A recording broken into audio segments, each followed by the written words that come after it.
responsable.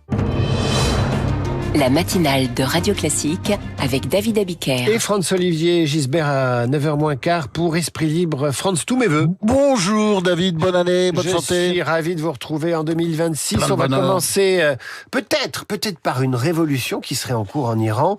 Partout dans le pays, ça manifeste. Ça ne veut pas dire évidemment que c'est la révolution et que le régime des mollahs sera emporté.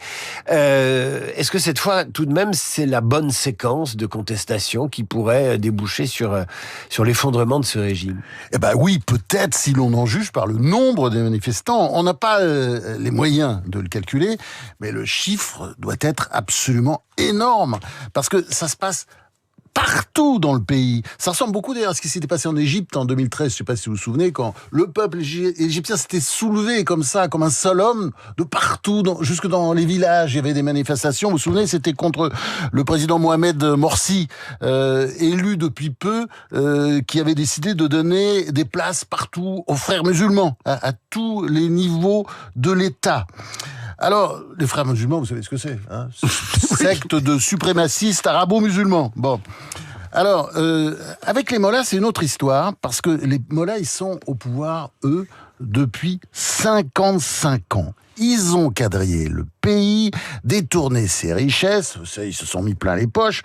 Et puis, on croyait qu'ils tenaient tout, mais on voit bien que leur pouvoir est extrêmement fragile.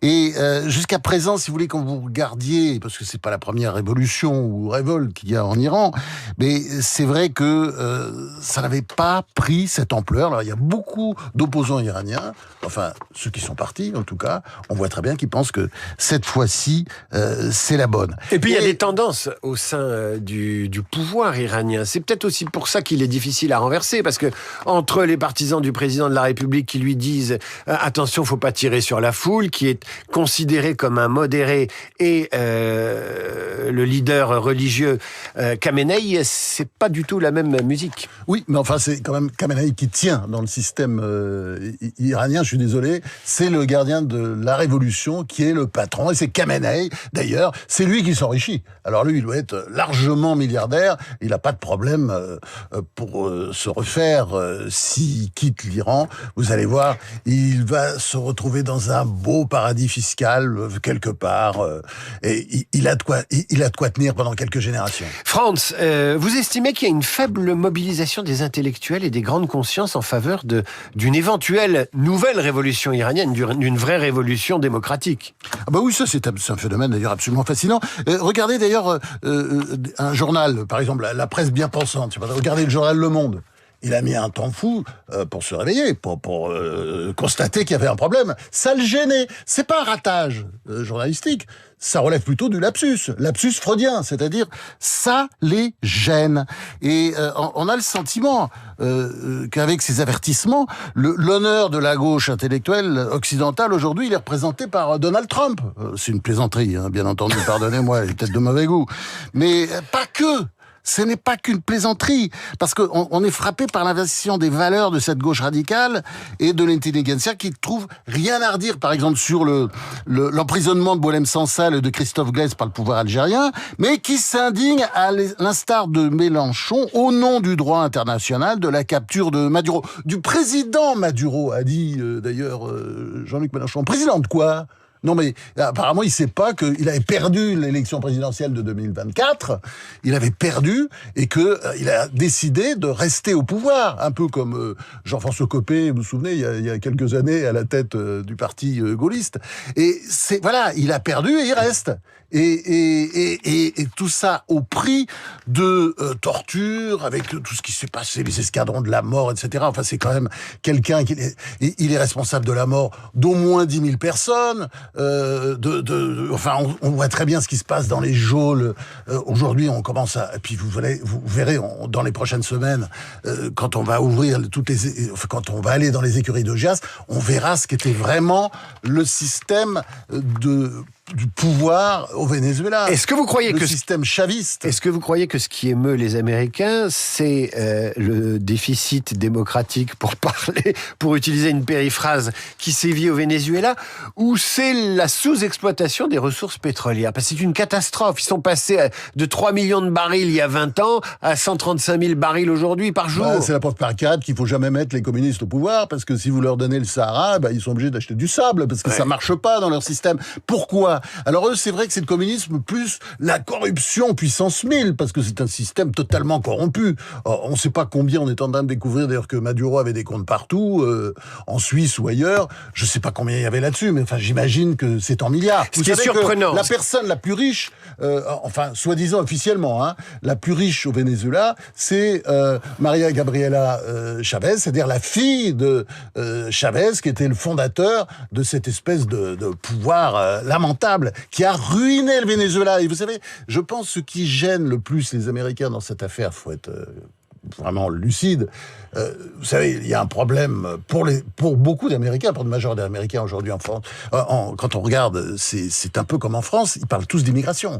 Ils sont vraiment, ils n'en peuvent plus. Et vous savez très bien que cette immigration, elle est aussi en grande partie vénézuélienne. C'est-à-dire, il y a 8 millions de Vénézuéliens, c'est-à-dire un quart environ de la population du Venezuela qui a quitté le Venezuela, chassé ou simplement apeuré, affolé. L'insécurité, la violence, la torture, les escadrons de la mort, enfin, ils ont fui tout ça.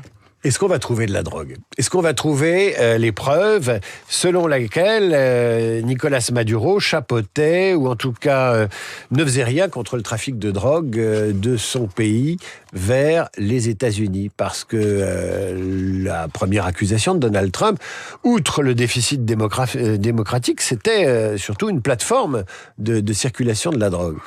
Alors, vous avez raison, il faut toujours se méfier de ce que dit Donald Trump. Il y a quand même, en général, c'est un mensonge sur deux. Mais là, si on regarde bien l'historique, cette affaire de narcoterrorisme, elle est lancée aux États-Unis le 26 mars 2020, c'est-à-dire à la fin du premier mandat de Donald Trump. Ça a continué d'ailleurs après sous Biden. Pour une fois, apparemment, ils étaient d'accord tous les deux. Quand ils sont d'accord, il faut peut-être commencer à regarder. Et je pense qu'effectivement, il y a de fortes suspicions là-dessus. Il y a quand même pas mal d'éléments, et je pense pas quand même que le pouvoir trumpiste, même si son dirigeant est parfois un peu fada, disons, pour rester poli, je pense pas que le pouvoir trumpiste se serait lancé dans cette affaire sans biscuit. Franz, je vous interromps parce que vous avez dit, mais Mélenchon s'est évidemment indigné de la violation de la souveraineté d'une nation par les États-Unis. C'est pas le seul. Marine Le Pen aussi, elle a dit, la souveraineté, c'est sacré, on viole pas la souveraineté d'une nation. C'est-à-dire Marine Le Pen au secours de Nicolas Maduro, là on tombe un peu de sa chaise. On tombe de sa chaise, oui. Mais enfin, c'est vrai qu'il y a un problème sur le plan du droit international. Mais enfin, en même temps, le droit international, c'est une foutaise, surtout quand il est incarné par l'ONU, et toute une série d'organisations internationales. On a vu comment ça se passait sur la bande de Gaza, quoi. Tout ça n'était pas joli. Donc, le droit international, il en a pris un gros coup. Donc, le père Trump lui a donné, disons, a jeté dessus la dernière pelletée de terre. Le Groenland. Le Groenland. Ouais. Alors, le Groenland, j'allais dire mort au vif, non, pas du tout. Le Groenland acheté ou annexé militairement. Alors, et Donald Trump a envisagé toutes les hypothèses. Il y a 1000 façons de s'approprier le Groenland quand on est une grande puissance très riche et que on a un territoire autonome, certes danois, mais à la forte autonomie. Il y a 1000 façons de s'emparer du Groenland. Alors, il y a quand même un problème pour Donald Trump. C'est que il est à son deuxième mandat et qu'il n'a plus que 3 ans pour le faire. Or, à mon avis, cette opération, pour aller au bout, c'est forcément une opération qui sera longue. Alors, comme beaucoup de confrères, moi j'ai eu du mal à prendre au sérieux cette affaire d'annexion du Groenland aux États-Unis, par les États-Unis, mais c'est sûr que, d'abord il y a une raison objective, il y a un mobile, c'est que le Groenland, apparemment c'est une surface immense recouverte de glace, mais dessous il y a tous ces trésors, tout le monde le sait, terres rares utilisées pour l'armement, pour les batteries, mais aussi de l'or, du fer, du zinc, du nickel, etc.